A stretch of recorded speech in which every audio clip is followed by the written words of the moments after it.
भाई यहाँ तो सरकार के खिलाफ जज सरेंडर कर देता है। इनसे पूछो। यहाँ पर जाने के बाद मैं आपके बीच में टीका टिप्पणी कर रहा था। पेंशन के नाम पर अटल जी ने कहा बख्श दो मोरी खाला, हम ऐसे है भले। अकेले राहुल गांधी बनाम भारतीय जनता पार्टी। सरकार का असली मकसद है कि जनता को ध्यान से भटकाना। ये पॉलिसी बहुत घातक है। 2 किलो अनाज देने के बाद में हमको क्या गुलाम बनाना चाह रहे हैं? विकास भी चाहिए, फ्री भी चाहिए। नमस्कार, मैं हूं हयात अब्बास और आप देख रहे हैं 4 PM न्यूज नेटवर्क। और राहुल गांधी को लेकर जो कल सुप्रीम कोर्ट ने फैसला सुनाया है, उसके बाद तो लोगों में खुशी का माहौल है, लेकिन वहीं भाजपा की अगर बात करें तो कहीं ना कहीं उसमें बौखलाहट नजर जरूर आ रही है। जिस तरह से कहा जा रहा था कि राहुल गांधी के बढ़ते कदम से भाजपा खौफ में है, घबराहट है, लेकिन अब तो राहुल गांधी मानसून सत्र में भी जा सकेंगे और अपने सवालों को उठा सकेंगे। और 2024 है, इलेक्शन करीब है, लोगों से पूछेंगे क्या कुछ राय है उनकी। सर, मैं शुरुआत आपसे करूंगी, क्या नाम है आपका? विनोद राय हमारा नाम है। जी सर, सवाल मेरा यही है, जिस तरह से कल सुप्रीम कोर्ट का फैसला आया, राहुल गांधी की यात्रा को कई बार रोका गया, क्या भाजपा और मोदी सरकार की मैं बात करूं तो क्या राहुल के बढ़ते कदम से इनको डर है, जिसको रोका जाने के लिए तमाम कोशिशें की, रोक नहीं पाए और कल फैसला आ गया, तो कैसे देखते हैं इसको? देखिए, पहला चीज यहाँ दो चीज है। पहला बिंदु तो ये है कि राहुल गांधी और भारतीय जनता पार्टी मने पूरा अकेले राहुल गांधी बनाम भारतीय जनता पार्टी। अब रह गया सवाल कि आज 9 साल के अंदर उस परिवार के फैमिली को, राहुल गांधी को और राहुल गांधी के पीछे पार्टी को, ये निरंतर 9 साल से उस तरह इन्होंने योजना का मूर्त रूप देने का प्रयास किया। जब मुझे जो एग्जाम्पल में मिलता है कि इस तरह का खतरनाक साजिश, इस तरह का साजिश में जो इनकी पॉलिसी है, ये पॉलिसी बहुत घातक है। ये लोकतंत्र के लिए आतंकवादियों से भी घातक भारतीय जनता पार्टी की पॉलिसी है।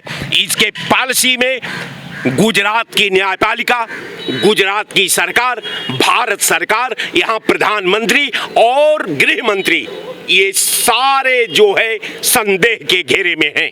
अब रह गया सवाल कि भाई यहाँ तो सरकार के खिलाफ जज सरेंडर कर देता है। पहले अखिलेश यादव आए थे तारुण फैजाबाद में, तो वो एक्चुअली क्या कहे थे कि जो आदमी आर्मी वाले के बंदे हैं सबको मैं जॉब दिलाऊंगा, 10 पास करवा देंगे। लेकिन क्यों नहीं मिल रहा है? इसमें क्यों नहीं मिल रहा है? कमल वाले में क्यों नहीं मिल रहा है? वो आके कहे तो रोजगार नहीं मिल रहा है। नहीं मिल रहा है, हम लोग घूम रहे देखो तो ये तो कह रहे हैं कि हमने रोजगार दिया, नहीं मिला है, नहीं मिला है। 2024 को लेकर के हमारे क्या के जनता के क्या मुद्दे हैं? सरकार का असली मकसद है कि जनता को ध्यान से भटकाना। जो गांव को पैसा आता था ग्राम निधि के लिए, गांव की विकास के लिए, उसमें से 6,000 रुपए पे पंचायत सहायक लगाए। अच्छा सर, आपको अनाज तो दिया ना गवर्नमेंट ने? अनाज देने के लिए आप रोजगार दीजिए। आप 2 किलो अनाज देने के बाद में हमको क्या गुलाम बनाना चाह रहे हैं? आप रोजगार दीजिए ना, रोजगार दीजिए। जनता को आदत पड़ गई है 5 किलो गेहूं की, जनता को दिख रही है फ्री का मिल रहा है। जनता की आदत खराब हो चुकी है, आदत खराब हो चुकी है, फ्री का मिलता है। आदत खराब किसने करी है? इसने नहीं बोली। 5 किलो फ्री चाहिए, बिजली फ्री चाहिए, विकास नहीं चाहिए। हर चीज विकास भी चाहिए, फ्री भी चाहिए। तो करे क्या करे सरकार? सबसे आप बता दें, अटल जी विपक्ष में बैठे क्यों, ये आपको पता है? नेहरू जी ने जहाँ कहा पेंशन, पेंशन के नाम पर अटल जी ने कहा बख्श दो मोरी खाला, हम ऐसे है भले। क्योंकि देश की बर्बादी शुरू कहाँ से लाओगे? पेंशन देने के लिए पैसा। एक मिनट सुनिए, इनकी बात मैं बताता हूँ। देखिए देखिए देश की जितने सरकारी कर्मचारी हैं सुबह से लेके शाम तक सरकार की सेवा करते हैं, अंत में मजदूर की तरह वो घर बैठ जाएंगे। 2004 में अटल बिहारी वाजपेयी जी ने पेंशन बंद की और देश के जितने नेता हैं, विधायक हैं, मंत्री, वो 2 बार 3 बार बनते हैं, वो 3 बार 4 बार भी पेंशन लेते हैं। और जो सरकारी सेवक हैं उनकी पेंशन बनी, चिल्ला के मर गए, चिल्ला रहे हैं, कोई सुनने वाला नहीं है। एस्मा लगा दिया जाता है और बिना उसके जो जब उन्हें धरना प्रदर्शन की बात होती है परमिशन भी नहीं मिलती है। बिल्कुल बेकार हो जाए, कर्मचारी भी मजदूर की तरह घर बैठ जाएगा, अंत में उसका कुछ हल होने वाला नहीं। देखिए, आपको बता दें, मुद्दे तो बहुत से हैं और कुछ नहीं। मैं आपसे एक सवाल पूछना चाहता हूँ। मैं सवाल पूछूंगी मैं जी, पूछिए। अभी तक केंद्र में 9 साल से अधिक समय भारतीय जनता पार्टी की सरकार हो गया। 6 साल से अधिक समय उत्तर प्रदेश के अंदर भाजपा सरकार को हो गया। देश के कई अन्य राज्यों में भारतीय जनता पार्टी की सरकारें हैं। आप जो उन्होंने कहा, आप ये बताइए, साल में 2 करोड़ लोगों को रोजगार नौकरी देने का वादा किया था, वो कहाँ गया? आपके खाते में 15 लाख रुपए आया? 15 लाख रुपए आया आपके खाते में? बताइए, आपके खाते में आया? नहीं, मैं कह रहा हूँ ना, 15 लाख रुपए आपके खाते में आया। लेकिन यहाँ हिंदुस्तान है और भेड़िया दसान है। यहाँ पर जाने के बाद, मैं आपके बीच में टीका टिप्पणी कर रहा था, आप सुनिए, सिर्फ सुनिए बात। मैं सिर्फ इतना जानना चाहता हूँ कि सरकार कोई भी रहे, कोई भी आवे, जो आज हमें ज़रूरत है, किस चीज़ की हमें ज़रूरत है?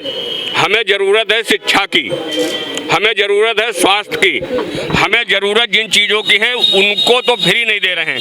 मैं कह रहा हूँ, सरकार से आपके चैनल के माध्यम से मांग करता हूँ कि जिस तरीके से आप 5 किलो राशन जनता को फ्री दे रहे हैं, आप अपने घर से ला के नहीं दे रहे हैं। पीछे भी सरकारें रही हैं, वो भी राशन वितरण करती थी, लेकिन आज अभी आप किसी सरकारी अस्पताल में चले जाइए, वहाँ की देखिए फैसिलिटी क्या मिल रही है जनता को। डॉक्टर मौजूद नहीं है, दवाइयाँ हैं नहीं। मैं लखनऊ की आपको बात बता सकता हूँ, क्यों, मैं लखनऊ लोकल का हूँ। यहाँ एक हॉस्पिटल की, प्राइवेट हॉस्पिटलों में वो लूट मची हुई है कि अगर मरीज किसी भी छोटी बड़ी बीमारी का लेकर के अस्पताल आप पहुँच जाइए तो डॉक्टर वहाँ पर उसको समझ लीजिए कुर्बान कर देते हैं। घर वालों के जेवर, कपड़ा लत्ता जो है वो तक की बिक करके अपना ट्रीटमेंट कराता है। अगर सरकार इतनी जनता की भलाई में चाह रही है तो स्वास्थ्य फ्री करे, शिक्षा फ्री करे और रोजगार। नौजवान दर दर की ठोकरें खा रहा है। मुनव्वर राना साहब का एक शायर है, उसमें सिर्फ हिंदू मुस्लिम की बात आती है। उन्होंने कहा, हमारी बेबसी देखो उन्हें हमदर्द कहते हैं, हमारी बेबसी देखो उन्हें हमदर्द कहते हैं, और उर्दू बोलने वालों को दहशतगर्द कहते हैं, उर्दू बोलने वाले को दहशतगर्द कहते हैं।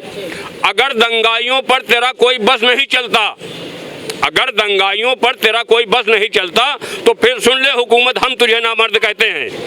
अगर दंगाइयों पर तेरा कोई बस नहीं चलता तो फिर सुन ले हुकूमत, हम तुझे नामर्द कहते हैं। अभी आप हरियाणा देख लीजिए। अच्छा, हरियाणा की सर बात करिए, इसके पीछे कौन है, किसका हाथ है? हम कह रहे हैं, वहाँ पर अगर एक कांवड़ यात्रा निकल रही थी, वहाँ पर उन्होंने परमिशन लिया नहीं लिया मैं उस पर नहीं जाना चाहता हूँ, लेकिन जब कोई शोभा यात्रा वहाँ निकल रही थी, वहाँ पुलिस प्रशासन की जिम्मेदारी थी नहीं थी? मौके पे पुलिस प्रशासन क्यों नहीं मौजूद था वहाँ पर? और वहाँ की जो लोकल इंटेलिजेंस थी वो लोग कहाँ थे? ये सरकार का फेलवर है नहीं है? आप बताइए ना। अगर वहाँ पर अभी यहाँ इतने लोग खड़े हैं, अगर कोई आदमी गलत काम करने की नियत कर रहा है तो तमाम इंटेलिजेंस एजेंसियाँ हैं, ब्यूरो एजेंसियाँ हैं, वो लोग कहाँ गए थे? सिर्फ वहाँ पर ये 2024 का चुनाव आ रहा है, वो चाहे देश के किसी भी हो स्टेट में आप चले जाइए, सिर्फ ये 2024 का चुनाव का मुद्दा है और चुनाव होने के बाद में ये सारे मुद्दे खत्म हो जाएंगे। सर, जनता क्या सोच रही है 2024 के लेकर, क्या मुद्दे हैं आप लोगों के? नहीं, मुद्दे तो फिर हमने भी आपसे इससे पहले क्या कहा, जनता को रोजगार चाहिए, जनता को शिक्षा फ्री चाहिए, जनता को स्वास्थ्य फ्री चाहिए, ये दीजिए, जनता आपके साथ रहेगी। जब आप सब कुछ देने का वादा कर रहे हैं, 5 किलो, जब शिक्षित हम होंगे तो रोजगार हमें अपने आप मिल जाएगा। हमारे बच्चे अगर शिक्षित हो जाएंगे तो वो रोजगार कहीं ना कहीं ढूंढ लेंगे। मैडम, मैं किसी पार्टी से संबंध नहीं रखता हूँ, मगर एक मुद्दा है, मैं आपको बताऊँ, मैं गाँव का रहने वाला हूँ और आज सुबह लखनऊ आया हूँ। गांव की जो समस्या है 2024 को लेकर के बीजेपी बनाम अन्य पार्टियां, क्योंकि छुट्टा पशु जो हैं, छुट्टा पशुओं से गांव की जनता सभी परेशान है, हर वर्ग की जनता परेशान है, चाहे वो बीजेपी सपोर्टर सही, कांग्रेस की सही, चाहे बसपा की जनता सही, चाहे समाजवादी की सही, उनका एक ही मुद्दा है, छुट्टा पशु। और छुट्टा पशुओं से सभी किसान त्रस्त है और बहुत परेशान है। अगर वो 1 घंटे को खाना खाने के लिए घर चला जाता है, सभी फसलें उसकी तुरंत नष्ट हो जाती, ये मुद्दा है। सर, मेरा सवाल आपसे यही है, जिस तरह से राहुल गांधी के कदम बढ़ रहे हैं, भारत जोड़ो यात्रा हो या जो है लोगों से मिलना हो, लगातार लोगों से संवाद कर रहे हैं, कितना कारगर साबित होने वाला है 2024 में? और क्या राहुल के बढ़ते कदम से भाजपा को डर है? देखिए, भाजपा को डर है या नहीं है, ये तो भाजपा जान रही है। भाजपा को डर है कि नहीं है, ये भाजपा जानती है। क्या ये मैं इसको समझ लूं कि 2024 राहुल बनाम मोदी होने वाले? नहीं, ये नहीं है।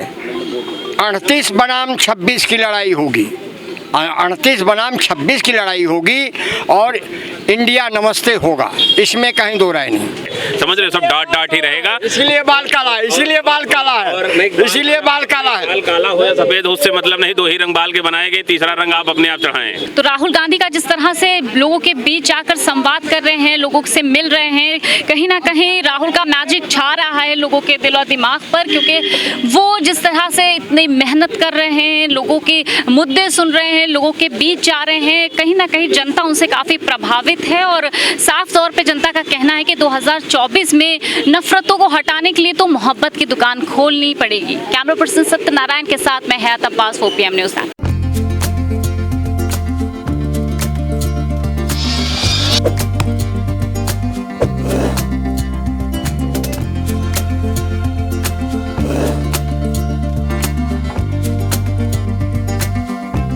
Thank you.